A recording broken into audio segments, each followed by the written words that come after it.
Welcome to the conversation. I'm Paul Grondahl, the director of the New York State Writers Institute at the University of Albany. Before I introduce our guest today, I want to remind you, you can follow us on our YouTube channel, New York State Writers Institute. You can find us on our website, nyswritersinstitute.org, and continue to follow us on social media, Facebook, Instagram, and Twitter.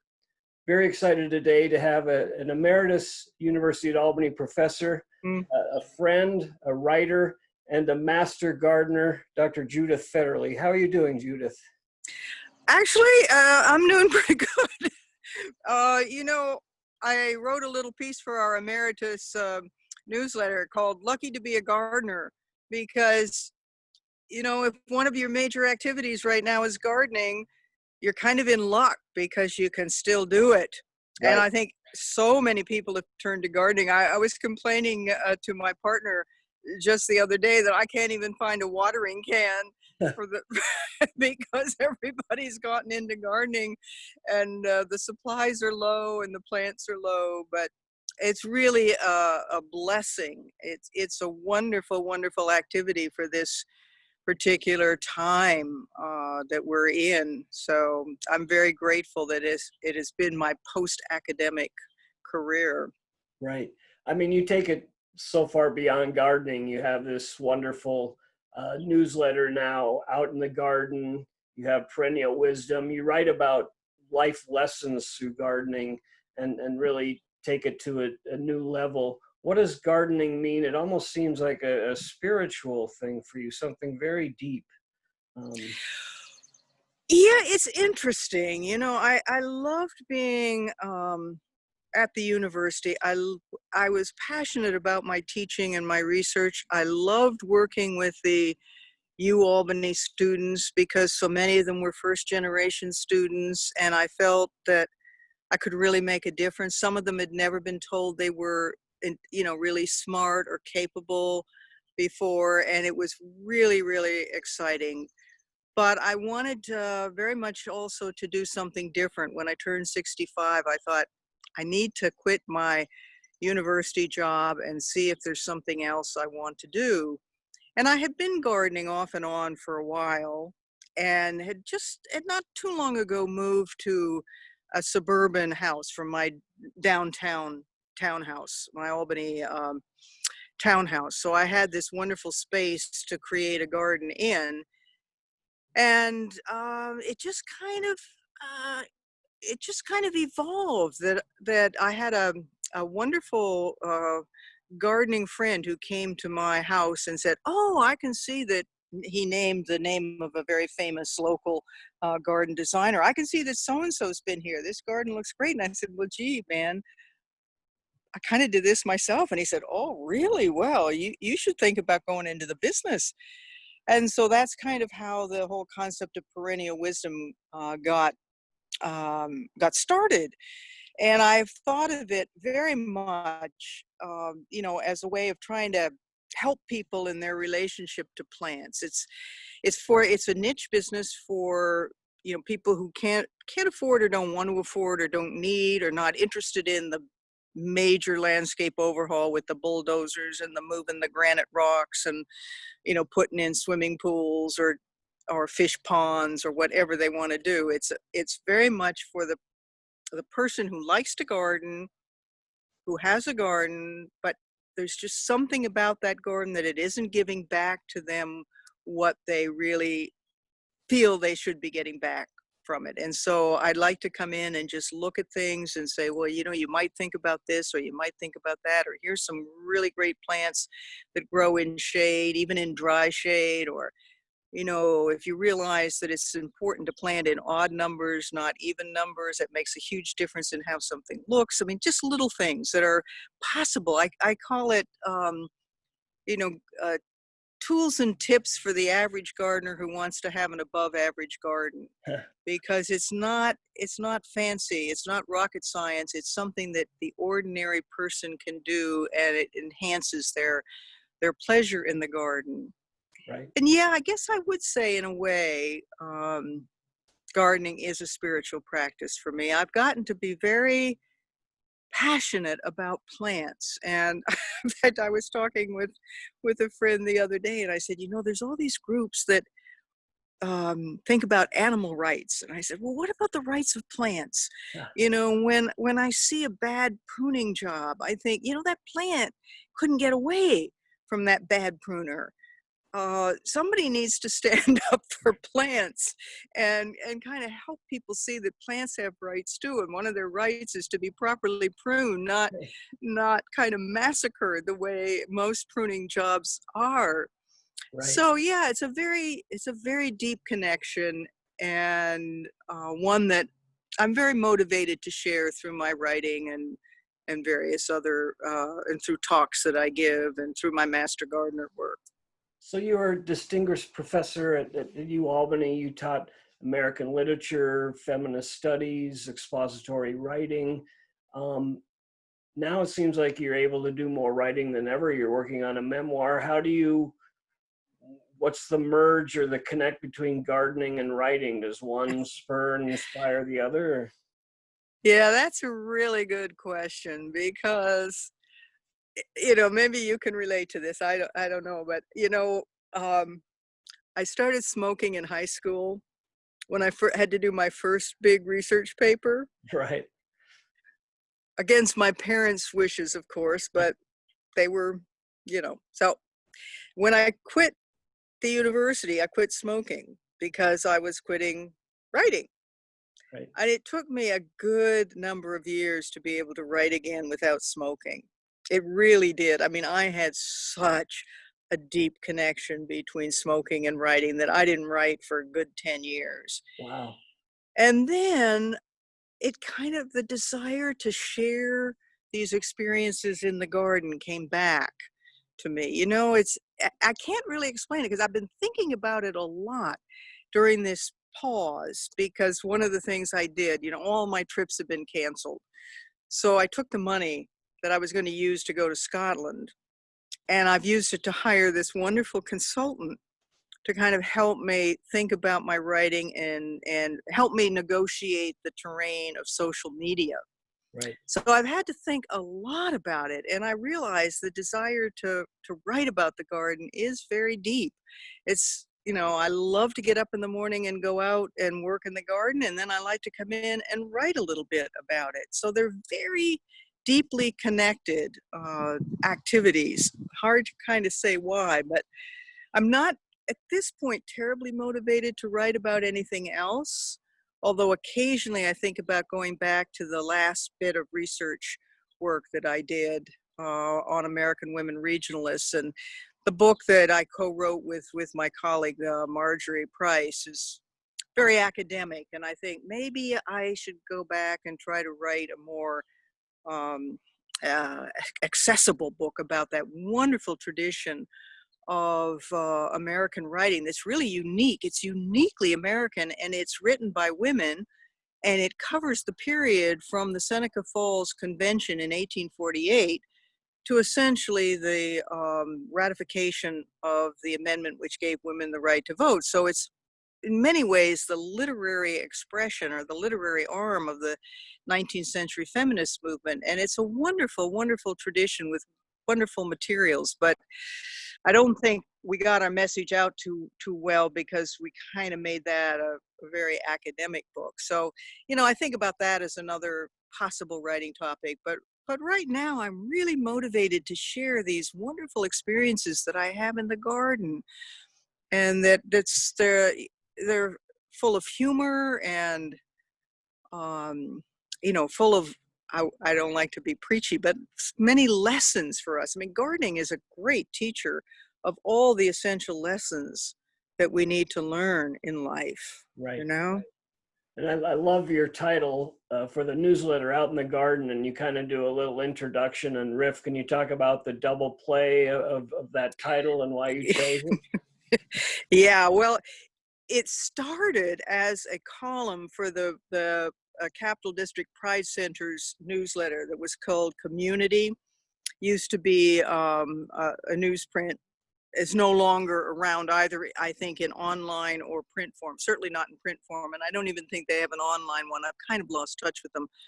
And so I I was glad to have that title for that purpose, but it really comes from my mother's relationship to her father and what I see as my gardening lineage, which I can trace back to my great grandmother and to Ireland. But my Wow. mother would, my mother would come home from school every day and she would ask her mother, "Where's Dad?" She loved her father so much. "Where's Dad?" "He's out in the garden, dear, staking up delphiniums or deadheading the peonies or whatever." And she would say that, and I just kind of grew up with this sense of what it meant to be out in the garden. And then my mother was a great gardener. She was always out in the garden too.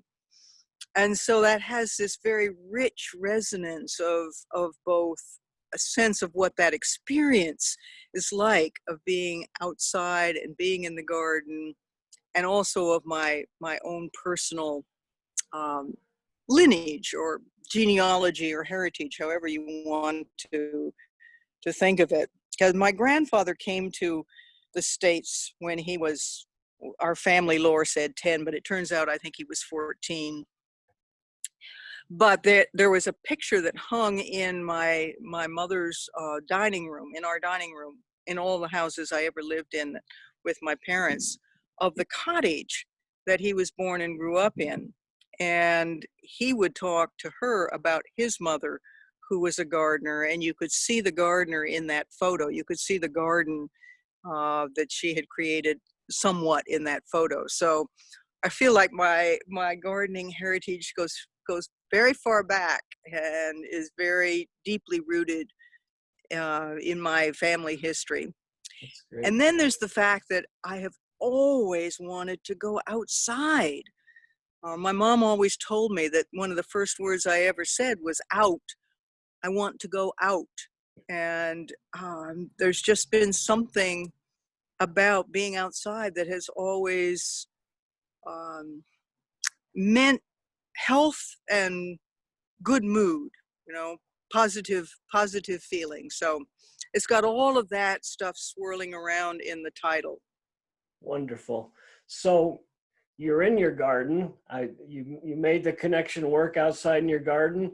Is there a Yep. way that you can kind of spin your device and give us a little tour or tell us a little bit about I know you have different areas. You've got a beautiful website.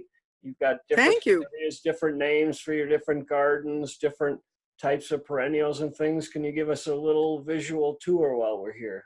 Well, I can. Well, let's start with the patio garden and I'll show you a couple. Now you tell me if you're getting, are you Yeah, seeing my heron?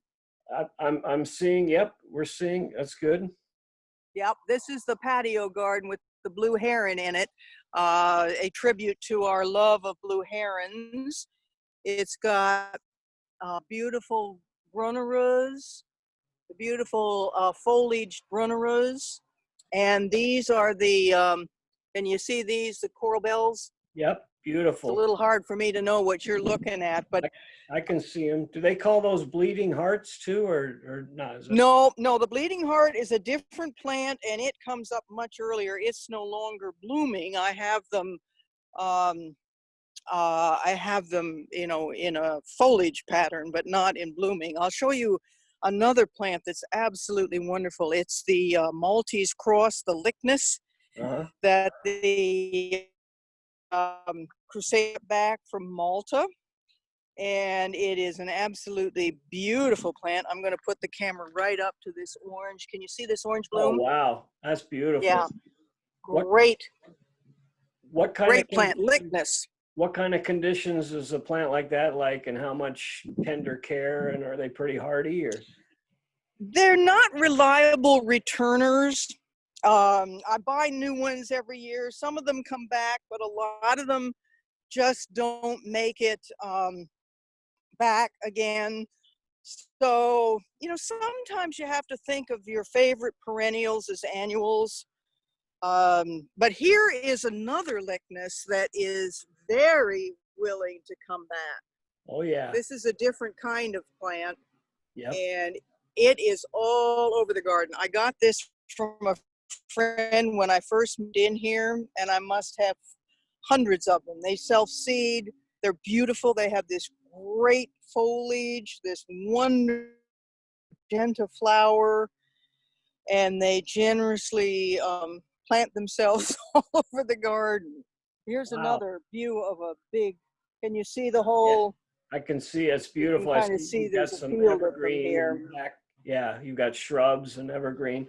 So I saw in one of your posts, Yeah. you long to be a zone 6 because there's so many other amazing plants. But you got to deal with the climate we have. So you're a solid zone 5 is what we are here, right? Oh yeah. Yeah. You're either going to be 5A or 5B. And definitely one of the things I do in my business is winter interest. I tell people you got to plan for winter interest in this climate because winter lasts really from December through March usually. That's a lot of time not to have a garden that's fun to look at.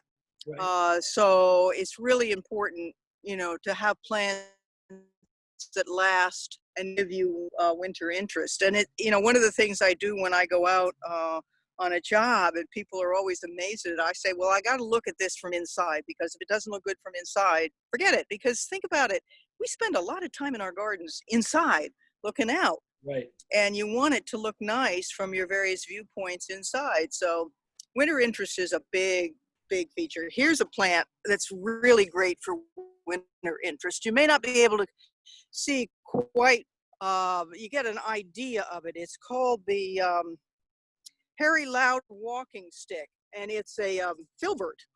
Can you Wow. see that, Paul? Yeah, that's It's beautiful. it's got twisty, turvy branches, so when it doesn't have its foliage, it is a very beautiful winter interest plant. Here you can get a little sense, I think, of the nature of the bark. So I actually had one of those, Judith, and it only Oh, lasted did you? it lasted like a year, and then it died off. Alas, that is indeed a problem. They are very, It was beautiful. That's why I picked it first of out. all, It they was don't live long.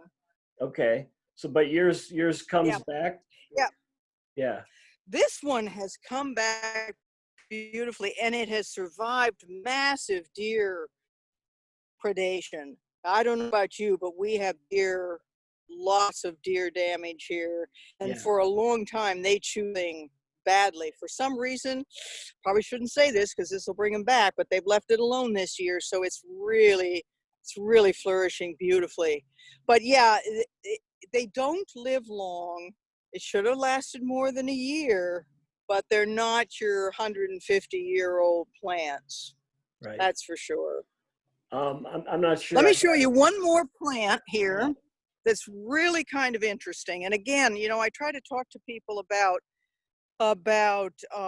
vertical interest. I talk about gardening in 4 dimensions because I want people to be very aware of the dimension of time. People tend to not be aware of how big things get, and they don't give them enough room when they plant them. Right. But the vertical dimension can also mean plants that grow up. And then there's the issue of getting a plant that really has what I call the spiky plants, because so many of our plants are kind of soft and gentle and kind and everything. And this is a spiky plant. It's an acanthus. It's related to the great Greek plant. But can you see those spiky leaves and that beautiful purple bloom? Yeah, I've never seen those. What's So that this called? is an amazing, yeah, it's an amazing plant. Um, What's the they, name of it? it's extraordinary. The world of plants is so amazing. And of course, we're just able to experience only a few of what the world has to offer in the way of plants. Right. It seems to be a really unusual spring and summer, though, right? A lot of rain and then drought and heat within a Yes, region. I think somebody needs to get in touch with Mother Nature. I've tried to look her up on the web, but I've so far no contact number has come forward. But somebody needs to say, "Hey, Right. How hey, it's June in the Northeast." right. How are you keeping all those gardens watered and everything? And Oh, it has been a struggle. Luckily, we got some rain last night, but I have been watering like never before. Right. Yeah, it's been quite a challenge to get enough water on the plants Yeah. because it's been, well, first it was so cold. I mean, we had snow in June, for heaven's sakes. Right. And then it was so hot and so dry. So I'm trying to get some kind of light. Can you see me at all, Yeah. Paul? Yeah. You look good. That was great to see the tour. I mean, I've seen your website. Your gardens are extensive. Do you have any idea how many square feet or what part of an acre? No, I don't. The property is 2/3 of an acre. And I have a nice lawn. I could go into a whole long thing about lawns also, because I feel very strongly people don't realize that grass is a plant, and deserves some real tender loving care, not the kind that the so-called lawn care industries give it. But anyway, I have a nice lawn.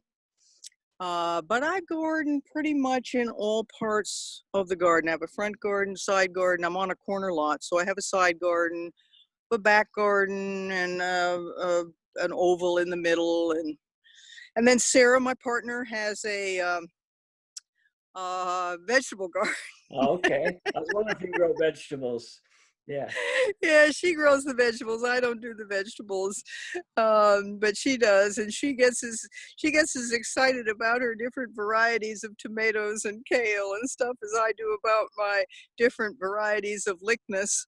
Right. But I don't get into the vegetable gardening because the truth of the matter is vegetable gardening is gardening with annuals. Mm-hmm. And basically I do perennials, shrubs, trees, things that are perennials. Right. I don't do annuals too much, so it's kind of funny, but she loves her vegetable garden.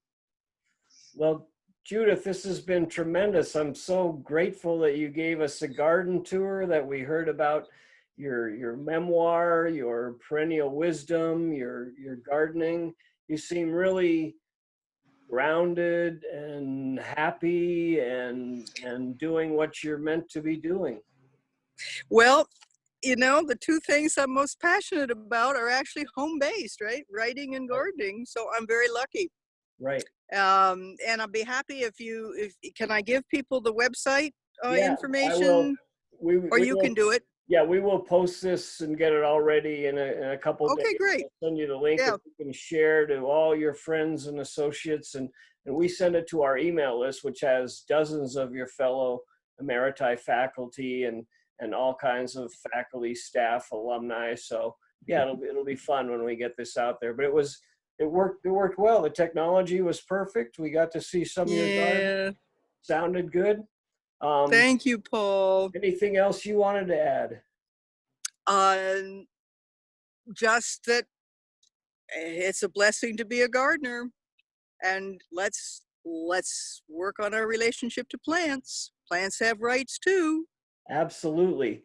So this has been The Conversation with the New York State Writers Institute.